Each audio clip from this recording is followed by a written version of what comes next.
نحمده ونصلي ونسلم على رسوله الكريم اما بعد فاعوذ بالله من الشيطان الرجيم بسم الله الرحمن الرحيم رب اشرح لي صدري ويسر لي امري واحلل عقدة من لساني يفقهوا قولي۔ معزز شرکائے بزم اعتکاف 2025 بزم اعتکاف کی اس خصوصی نشست کے اندر آپ تمام احباب کو خوش آمدید کہتا ہوں۔ اس نشست کے اندر ہمارا جو ٹاپک چل رہا ہے وہ ہے لذت آشنائی۔ اللہ کی جان پہچان کی لذت کیا ہوتی ہے؟ لذت آشنائی کی لذت۔ اس حوالے سے ہم 9 لیکچر پہلے کر چکے ہیں اور آج اس سلسلے کا 10واں اور آخری لیکچر ہے۔ سب سے پہلے لیکچر میں ہم نے یہ دیکھا کہ لذت آشنائی ہے کیا، کہتے کسے ہیں۔ دوسرے لیکچر میں ہم نے یہ دیکھا کہ اس کے ثمرات کیا ہیں، نتائج کیا ہیں، رزلٹس کیا ہیں، ہماری پرسنالٹی کے اوپر اس کے اثرات کیا مرتب ہوتے ہیں۔ اس سے اگلے پھر 4 لیکچرز کے اندر ہم نے ان 4 رکاوٹوں پر غور کیا جو اس سفر کے اندر پرابلم پیدا کرتی ہیں، رکاوٹ بنتی ہیں۔ وہ رکاوٹیں کیا ہیں، ان کا سولوشن کیا ہے، یہ ہم نے 4 لیکچرز کے اندر دیکھا۔ اس سے اگلے پھر جو 4 لیکچرز ہیں جن میں سے 3 ہو چکے ہیں اور چوتھا اور آخری یہ ہے، ان 4 لیکچرز کے اندر ہم وہ ذرائع ڈسکس کر رہے ہیں، وہ سورسز ڈسکس کر رہے ہیں جن ذریعوں سے ہم نے اس مقصد تک پہنچنا ہے۔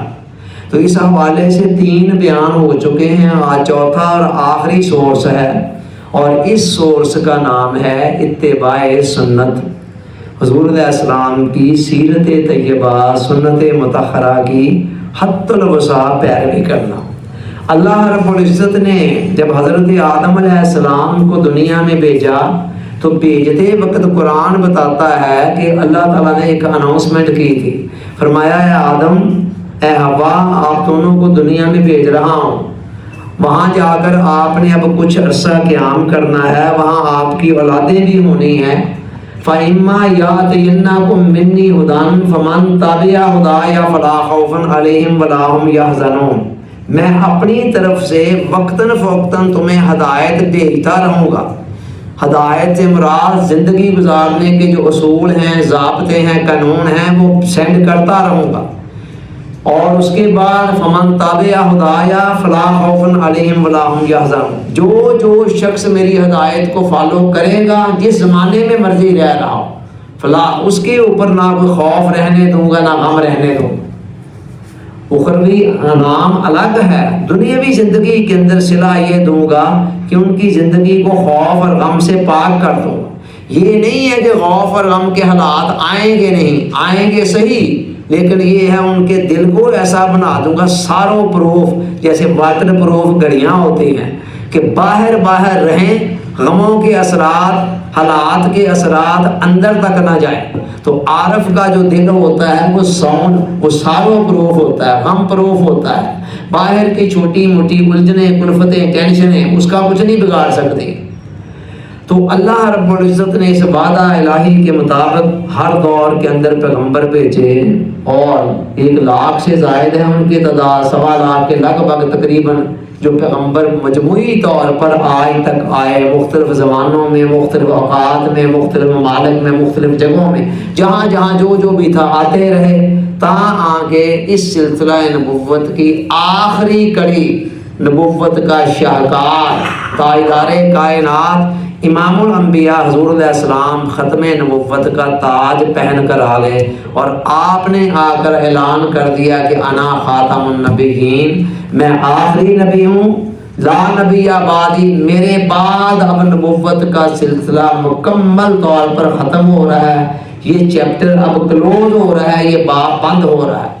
حضور علیہ السلام کا ہی زمانہ ہے، اب قیامت تک ہر زمانہ اور ہر جگہ حضور علیہ السلام کی نبوت ہے۔ تو چونکہ آقا آخری نبی ہیں اور نبوت کا بھی پھر آگے شاہکار ہیں، سو حضور علیہ السلام پہلے انبیاء کرام کے اندر جو جو خوبیاں تھیں اللہ تعالیٰ نے وہ مجموعی طور پر حضور علیہ السلام کی ذات مطہرہ کے اندر پیدا کر. تو اس کے بعد کیا ہوا؟ حسن یوسف دم عیسیٰ ید بیضا داری آنچ خوباں ہما داراں تو تنہا داری. حضور علیہ السلام کو جو کتاب ملی، جو شریعت ملی، وہ بھی انتہائی کمپریہنسو، زندگی کے تمام ڈومینز کو، تمام ڈائمینشنز کو ڈسکس کرنے والی. قرآن مجید ایک ایسی آفاقی کتاب ہے جو کائنات کے سیکرٹس کو، کائنات کی حقیقتوں کو، اسرار و رموز کو اپنے دامن میں لیا ہوا ہے، اور زندگی کے تمام فارمولے، فنڈامنٹل پرنسپل جو ہیں وہ قرآن مجید کے اندر بیان کر دیے گئے.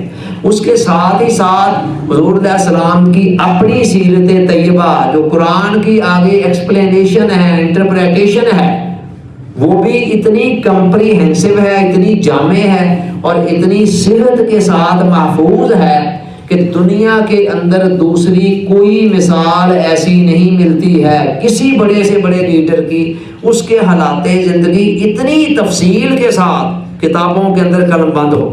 وہ ایسے سوتا تھا، ایسے جاگتا تھا، ایسے لیٹتا تھا، یوں کروٹ دیتا تھا، یوں پانی پیتا تھا، یوں باہر نکلتا تھا، یوں اندر آتا تھا گھر، وغیرہ وغیرہ.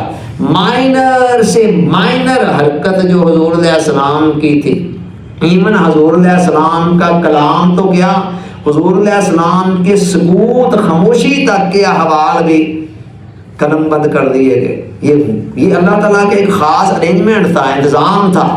چونکہ حضور علیہ السلام کی اب شریعت جو تھی وہ قیامت تک تھی، اور اس کے بیسک سورسز ان دو چیزوں کو بننا تھا. ایک قرآن مجید کو جو اللہ کی طرف سے آنے والی گائیڈ بک ہے، اور دوسری طرف حضور علیہ السلام کی سیرت طیبہ کو جو اس قرآن کا پریکٹیکل امپلیمنٹیشن ہے. قرآن تھیوری ہے اور حضور علیہ السلام کی سیرت طیبہ اس کی پریکٹیکل امپلیمنٹیشن ہے. اب قیامت تک کے لیے جس شخص نے بھی ہدایت پانی ہے اس کو ان دو سرچشموں کی طرف آنا ہوگا. ان دو چشموں کو نظر انداز کر کے یا ان میں سے کسی ایک کو بھی چھوڑ کر کوئی شخص ہدایت کے راستے پر استقامت سے چلنے کی ضمانت نہیں دے سکتا یا دے سکتا. کیوں سمجھ لیں یہ ہدایت کی موٹر وے ہے. موٹر وے پر آپ فرسٹ ٹائم بھی اپنی گاڑی اگر لاہور سے ڈال لیتے ہیں نا تو بغیر کسی سے پوچھے بھی آپ اسلام آباد پہنچ سکتے ہیں. حالانکہ کتنا لمبا راستہ ہے لیکن موٹر وے ہے.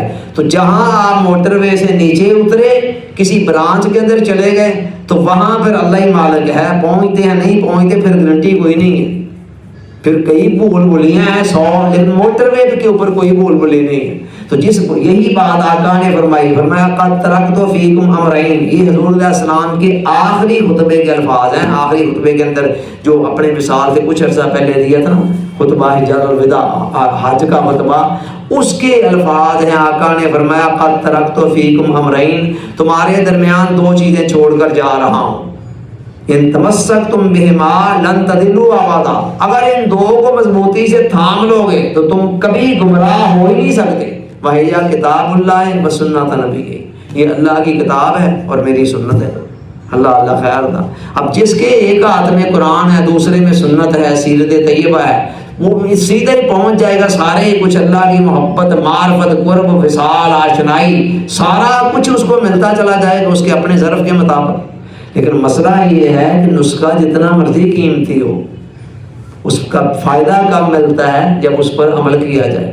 آپ بیمار ہوتے ہیں، ڈاکٹر اسپتال جاتے ہیں، وہاں جا کر معائنہ کراتے ہیں، ڈاکٹروں کا پورا بورڈ پینل بیٹھ جائے، وہ جناب ایک ایک ٹیسٹ کرا لے، آپ کا وہ 40-50 ہزار لگوا دے اور اس کے بعد کہے جی یہ آپ کا مرض ہے، یہ ہماری تشخیص ہے، یہ نسخہ ہے، بالکل صحیح ہو جائے. وہ نسخہ آپ لے آئیں اور چھت پہ چڑھ کے اعلان کرتے پھریں جی یہ نسخہ ہے جی مجھے یہ بیماری تھی، یا شہر میں ڈنڈورا پیٹتے پھریں. جب تک اس کو یوز نہیں کریں گے کیا فائدہ دے گا؟ اس کا ہونا نہ ہونا برابر. الٹا جرم کے جی اتنا وقت بھی صرف کیا، پیسے بھی صرف کیے نسخہ لینے میں، اور اسے استعمال کیوں نہیں کیا ہے؟ قرآن نے کہا مثل الذین حملوا التوراۃ ثم لم یحملوها کمثل الحمار یحمل اسفارا. فرمایا ان لوگوں کی مثال جن کو کتاب دی گئی تھی، تورات، زبور، انجیل وغیرہ کی بات ہو رہی پہلی امتوں کی، اور اس کے بعد اس پر عمل نہیں کر رہے ہیں. فرمایا ان کی مثال گدھے کی ہے جس کے اوپر بوجھ لدا ہوا ہے. گدھے کے اوپر 1 من مٹی لاد دیں یا 1 من کتابیں لاد دیں, کوئی ہے فرق اس کی نظر میں؟ کوئی بھی نہیں ہے. اس کے لیے بوجھ ہی ہے, کتابیں ہیں یا مٹی ہے. واصف صاحب کہتے ہیں کہ علم وہی ہے جو عمل میں آ جائے, ورنہ اضافی بوجھ ہے. صوفی برکت علی صاحب رحمۃ اللہ علیہ فرماتے ہیں کہ جو علم تم جانتے ہو کرتے نہیں ہو وہ وبال ہے, اور وبال ہی آپ کے زوال کا سبب بن رہا ہے. تو لہٰذا جتنا مرضی قیمتی. اور آج ہماری بڑی پریشانیوں کی بنیادی وجہ کیا ہے؟ یہی کہ پریکٹیکلی ہم نے ان چشموں کو چھوڑ دیا ہوا ہے. تھیوریٹیکلی مانتے ہیں بلے جی بلے, ہم جی آخری نبی کی آخری امت جی, ہمارا قرآن جی یہ ہے جی وہ ہے.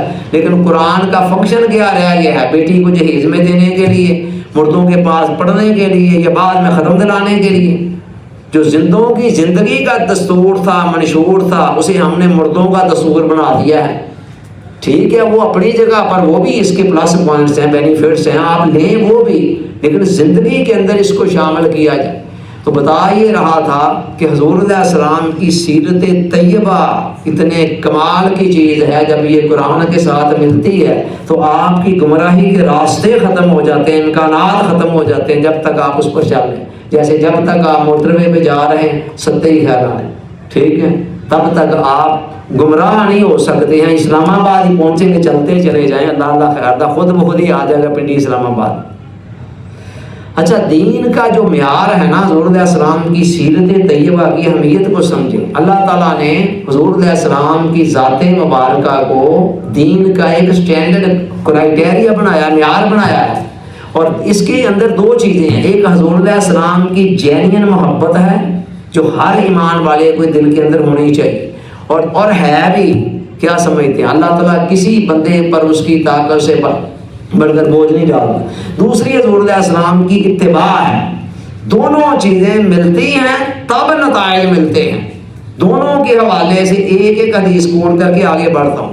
حضور علیہ السلام نے فرمایا لا یؤمن احدکم حتی اکون احب الیہ من والدہ وولدہ والناس اجمعین. تم میں سے کوئی شخص اس وقت تک ایمان کی حقیقت, اس کے کمال کو نہیں پا سکتا جب تک کہ میں اس کے والدین, اس کے عزیز و اقارب, اس کی اولاد, اس کی اپنی جان سے بڑھ کر زیادہ محبوب نہیں ہو جاتا.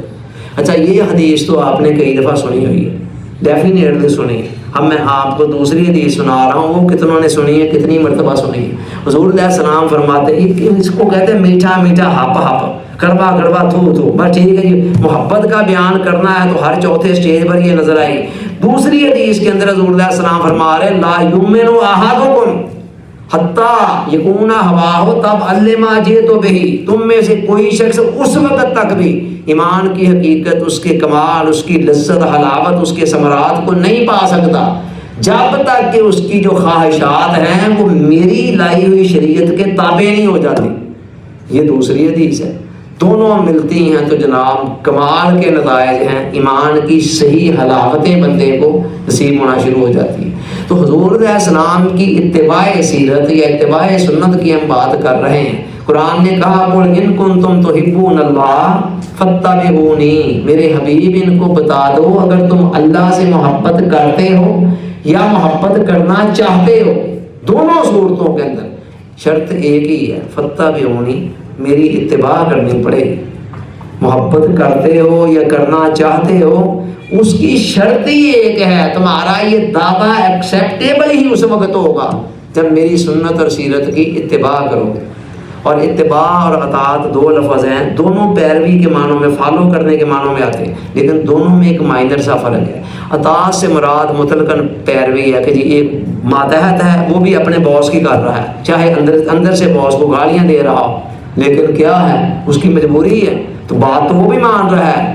افسر کہتا فلاں کام کرو جی سر, فلاں کام کرو جی سر, ادھر آؤ جی سر, ادھر آؤ جی سر, لیکن ضروری تو نہیں ہے کہ دل بھی شامل ہو.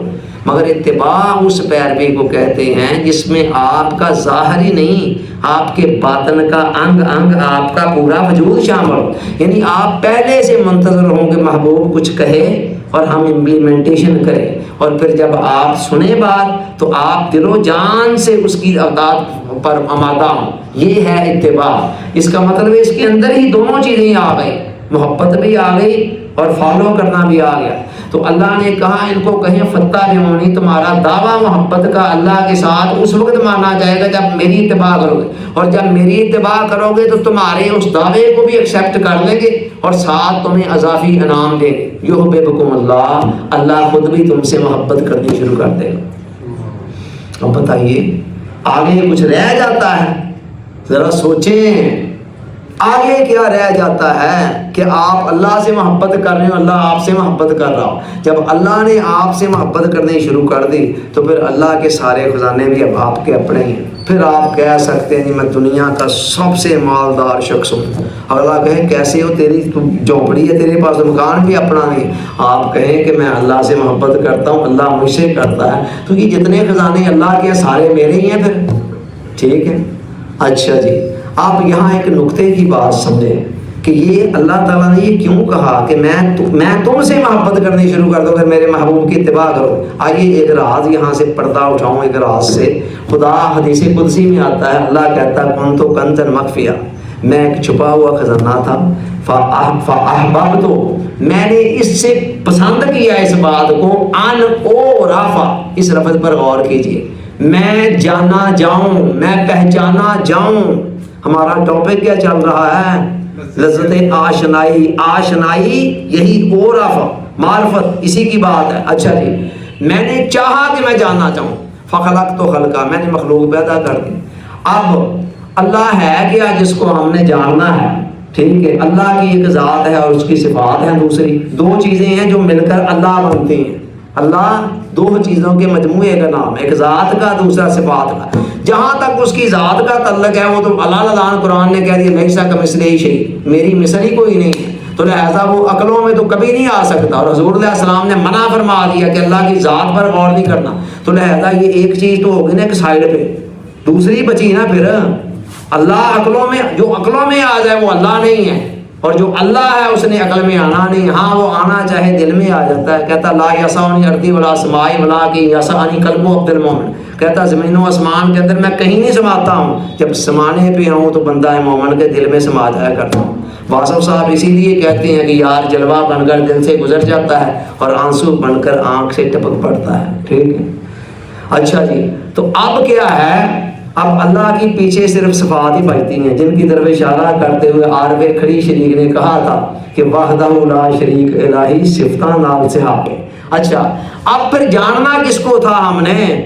وہ کہتا میں نے اس لیے پیدا کیا کہ میں جانا جاؤں، کوئی مخلوق ہو جو مجھے جاننے والی ہو، تو جاننے سے مراد اس کی ذات کو تو جانا ہی نہیں جا سکتا ہے، بات تو پھر ساری اس کی صفات پر ہے۔ اس نے چاہا کوئی مخلوق ہو جو مجھے جانے، میری صفات سے استفادہ کرے، صفات سے استفادہ کرے۔ دریا بہہ رہا ہو، کوئی پانی پینے والا نہ ہو تو ٹھیک ہے، بہہ تو رہا ہے، لیکن کوئی دریا بھی چاہتا ہے کہ میرے سے کوئی استفادہ کرے۔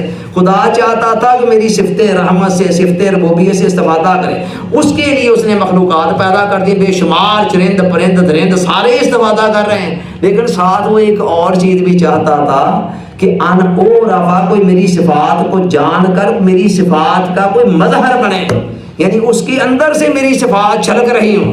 اس مقصد کے لیے یہ چرند پرند درند، یہ شیر چیتے ہاتھی وغیرہ کافی نہیں تھے، اس مقصد کے لیے انسان کو پیدا کیا۔ اب اللہ نے قانون یہ بنا دیا، جو بندہ جتنا زیادہ میری صفات کو جانے گا اور ان کا مظہر بن جائے گا، یعنی اپنے اندر ان کی جھلک پیدا کرے گا، اتنا ہی زیادہ مجھے پیارا ہوگا۔ اور چونکہ اس کائنات کے اندر سب سے زیادہ اللہ تعالیٰ کی صفات کا جو عکس ہے وہ حضور علیہ السلام کی ذات مبارک ہے، چنانچہ سب سے زیادہ پسندیدہ شخصیت بھی حضور علیہ السلام کی ذات ہے، ٹھیک ہے۔ آگے اس حد تک پسند کہ ان کو پورے دنیا کے لیے رول ماڈل بنا دیا کہ میری صفات کو کسی نے فالو کرنا ہے تو اس ذات کو دیکھ لے۔ فرمایا لقد کان لکم فی رسول اللہ اسوۃ حسنہ، تمہارے لیے رسول کی زندگی دی بیسٹ نمونہ ہے، بیسٹ نمونہ، جو جتنا زیادہ ان کو فالو کرتا چلا جائے گا۔ اچھا، بیسیکلی اسے اپنی صفات سے محبت ہے، ٹھیک ہے، تو جتنا زیادہ کسی کے اندر اپنی صفات کا عکس سے نظر آتا ہے اتنی ہی اس سے بھی محبت ہونی شروع ہو جاتی ہے۔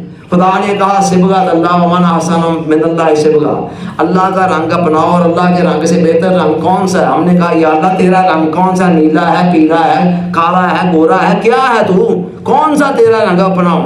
تو اس نے کہا تخلقوا باخلاق اللہ، حضور علیہ السلام نے فرمایا کہ اللہ کے اخلاق کو اپنانا، یہ اللہ کا رنگ اپنانے کا مترادف ہے۔ چلو جی، اللہ کے اخلاق کون سے ہیں؟ اللہ کے اخلاق کون سے ہیں؟ وہی جو قرآن میں بیان ہوئے۔ قرآن میں کیا بیان ہوئے؟ حضرت عائشہ سے پوچھا گیا، کہا کانا خلق القرآن، حضور علیہ السلام کے اخلاق کیسے تھے؟ جی ان کے جو اخلاق تھے وہی جو قرآن کے تھے۔ آ رہی ہے بات سمجھ کیسے کڑیوں سے کڑیاں ملتی چلی جا رہی ہیں، اب کون سی تشکیق پیچھے باقی رہ گئی ہے؟ تو اللہ کے اخلاق اور حضور قرآن نے کہا انک لعلی خلق عظیم، میرے حبیب تو اخلاق کے عظیم مرتبے پر فائز ہے۔ ادھر حضور علیہ السلام فرما رہے ہیں بعثت لیتمم مکارم الاخلاق، میں اچھے اخلاق کی تکمیل کے لیے ہی آیا ہوں۔ چپ کر مہر علی تھے جا نہیں بولا دی، ساری بات اوپن ہو جاتی ہے۔ اب ذرا دوبارہ اس آیت پر آئیں۔ اللہ نے کہا کہ ان کو کہہ دو کہ اگر تم میرے اللہ کے ساتھ محبت کرتے ہو فاتبعونی، میری اتباع کرو، یحببکم اللہ، اللہ تم سے محبت کرنی شروع کر دے گا۔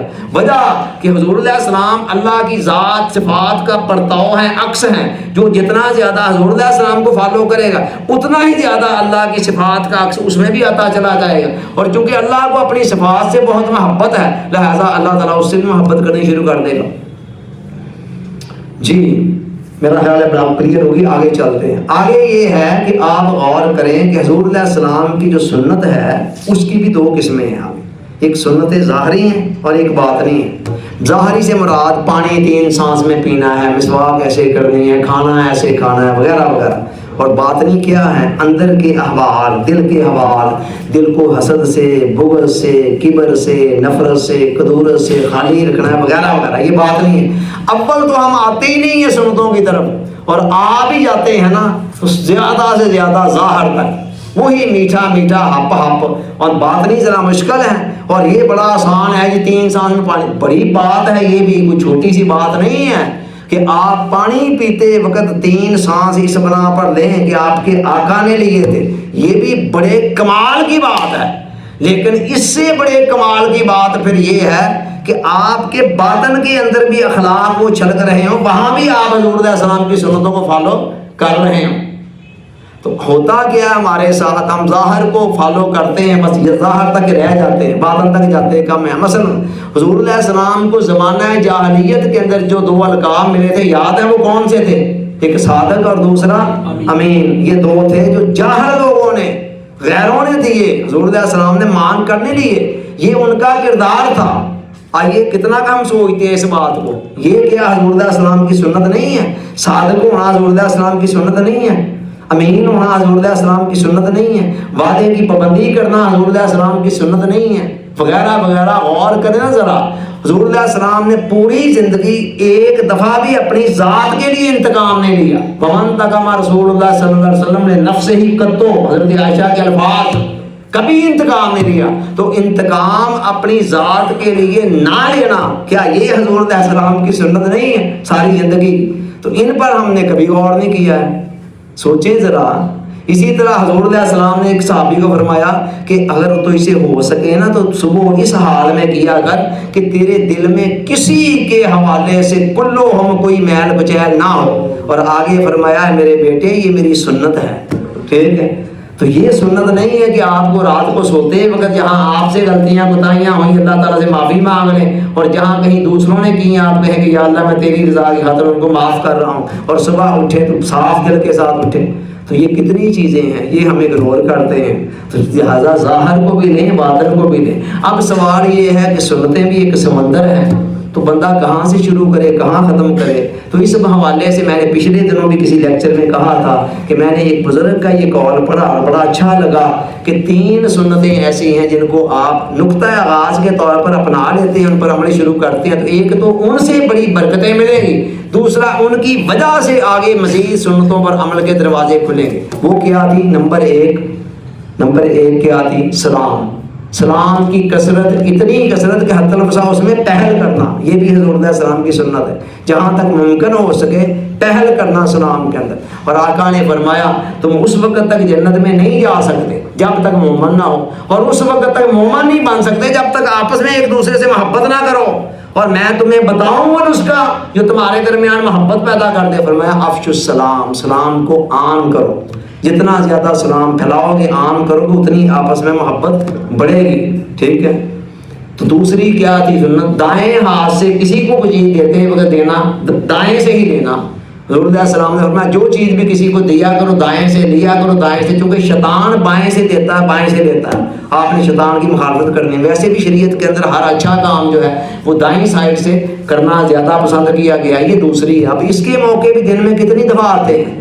پہلی سنت سلام والے موقع کتنی مرتبہ پورے دن کے اندر آتے ہیں؟ سینکڑوں مرتبہ، یہ بھی کئی مرتبہ، درجنوں مرتبہ تو یہ بھی آ جاتے ہیں ہم کسی کو چیز دے رہے ہیں یا کسی سے لے رہے ہیں۔ اور تیسرا کیا تھا؟ بلندی پر چڑھتے وقت اللہ اکبر اللہ اکبر، اور نیچے اترتے وقت سبحان اللہ سبحان اللہ۔ اس میں کیا راز ہے؟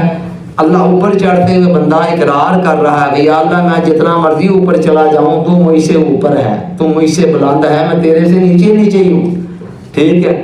اور نیچے اترتے وقت سبحان اللہ، اللہ پاک ہے، اس کا مطلب یہ ہے کہ یا اللہ یہ میری ذات ہے جو نیچے آ رہی پستی کی طرف، تیری ذات اس سے پاک ہے کہ تو نیچے کی طرف آئے، پستی کی طرف جائے، میری ذات ہے۔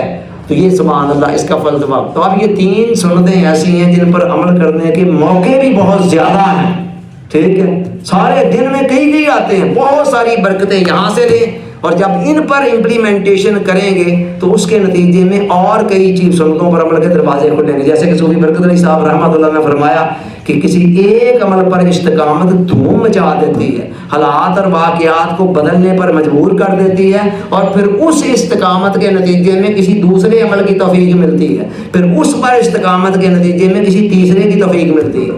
تو یہ نقطہ آغاز کے طور پر یہ پکڑ لیں، تھام لیں۔ اور اس کے ساتھ ڈاکٹر عارف عبدالحی صاحب کی کتاب ہے اسوہ رسول اکرم صلی اللہ علیہ وسلم، وہ ہر گھر کے اندر ہونی چاہیے، اتنی موٹی کتاب ہے، بڑی مناسب ضخامت کی، اس میں بڑی ڈائمینشنیں، بڑے پہلو اور بڑے مستند انداز کے اندر مستند حوالوں کے ساتھ ہر گھر میں ہونی چاہیے۔ اور گاہے بگاہے کوئی 5 10 15 منٹ کے لیے پڑھا کریں، پڑھنے سے کئی چیزیں بھی آئیں گی ذہن میں، اور کئیوں پر عمل کے لیے موٹیویشن بھی پیدا ہو۔ دوسرا کام یہ کریں، ٹھیک ہے۔ ایک کتاب ہی انشاءاللہ، آپ کو حدیث کی لمبی چوڑی کتابوں کو گھنگھانے کی ضرورت نہیں ہے، بس وہ ایک کتاب لے لیں، اسوہ رسول اکرم صلی اللہ علیہ وسلم، ڈاکٹر عارف عبدالحی صاحب کی، کراچی کے ہیں وہ، لاہور میں عام مل جاتی ہے، لاہور کیا چھوٹے شہروں میں مل جاتی ہے، بہت مشہور کتاب ہے، وہ لے لیں تو انشاءاللہ اس پر بھی عمل شروع ہو جائے گا آپ کا۔ لو جناب، یہ ہے وہ گلدستہ 10 پھولوں کا جو عشرہ اعتکاف کے اندر ہم نے الحمدللہ مکمل کیا اللہ کی دی ہوئی توفیق سے۔ یہ 10 پھولوں کا، چنے ہوئے پھولوں کا گلدستہ ہے، اس پر عمل کریں گے تو آپ کی اپنی شخصیت ایک گلستان بن جائے گی، گلستان جہاں سے خوشبوئیں اٹھ رہی ہوں گی، وہ خوشبوئیں آپ کے ارد گرد کے ماحول کو بھی آگے متاثر کریں گی، اور آپ کے لیے بھی مزے ہی مزے ہیں۔ پھر جنت میں جانے کے لیے آپ کو مرنے کا انتظار ہی نہیں کرنا پڑے گا، زندگی آپ کی چلتی پھرتی جنت کا نمونہ بن جائے گی۔ جنت والے سکون آپ دنیا کے اندر لے رہے ہو۔ مولانا روم کے بقول اگر عالم سراسر خار باشد، دل عاشق گلو گلدار باشد، اگر ساری دنیا کانٹوں سے بھی بھر جاتی ہے، عاشقوں کے دل پھر بھی پھولوں کی طرح کھلے رہتے ہیں۔ یعنی باہر کی تکلیفیں، الجھنیں، کلفتیں ان کے اندر کا سکون درم برم نہیں کر سکتی۔ اچھا، ان کے ساتھ ایک چھوٹی سی چیز کا اضافہ کر رہے ہیں، وہ کیا ہے؟ ان پر استقامت کے لیے، استقامت اہم چیز ہے نا، موٹیویشن برقرار نہیں رہتی ہے، انسپائریشن آج بندہ لیتا ہے، چند دن بعد تھوڑی دھندلی پڑنی شروع ہو جاتی ہے۔ اس کے لیے کسی اچھی صحبت کو مل جائے، کوئی صحبت سعید، خواہ وہ کسی ایک پرسن کی ہو یا کوئی ایسی اجتماعیت ہو، کوئی محفل ہے کہیں، کوئی اچھی کوئی مجلس ہے یا کوئی اچھی اجتماعیت، اچھا گروپ ہے، اس میں کوئی گاہے بگاہے ہفتے میں 1-2 دفعہ جا کر بیٹھنا، یا پھر کوئی ایسی پرسنالٹی ہے آپ کے آس پاس، وہاں بیٹھنا ان کے پاس، یہ بڑے کمال کی چیز ہے، اور یہ آپ کو استقامت کے ساتھ اس پر چلنے میں بہت زیادہ مدد دے گی۔ میں اپنے آج کے اس جو سیشن ہے، یہ جو ابھی ہم شکر اللہ کی ذات کا جو اختتام کو پہنچ رہا ہے، یہ شروع جو کیا تھا لذت آشنائی، اس کے آج آخری لیکچر کو پنجابی کے اپنے ایک بڑے پسندیدہ شاعر، صوفی اصغر علی اصغر صاحب کی اس شعر کے ساتھ ختم کر رہا ہوں کہ الف الفوں چلی سی گل ساڈی، مڑ کے الف تے ہی اساں مکا دیتی، جو بیتی ہے سجنوں نال ساڈے وچوں تھوڑی جی اساں سنا دیتی، لاٹ دل دی اپنے دکھاونے نو دھونی رڑے دے وچ رما دیتی، راہی پین پانی اصغر آندے جاندے عشق والی سبیل اساں لا دیتی، وما علینا الا البلاغ۔